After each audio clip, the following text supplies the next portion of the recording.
歡迎收聽提神百香果靈修頻道，願神嘅話語成為你嘅導引。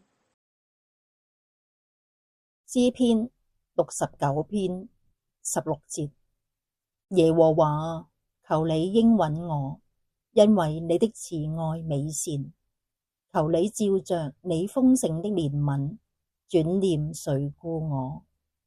耶和華，求你應允我，因為你的慈愛美善。求你照着你豐盛的憐憫，轉念垂顧我。信實嘅神，我哋面對生活上嘅各種變化，好多事情都不在自己掌握之中，但知道神對世人嘅眷佑，藉着真理嘅提醒，使我哋心靈甦醒，回轉歸向你。呼求你以豐盛嘅慈愛同埋憐憫嚟看顧我哋，相信你嘅恩典足夠所用，將一切嘅煩惱交託俾你。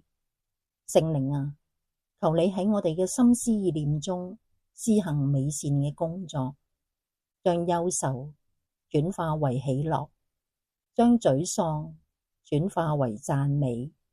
仰賴神係我哋嘅同行者、引導者同埋保護者。奉主耶穌基督聖名禱告，阿門。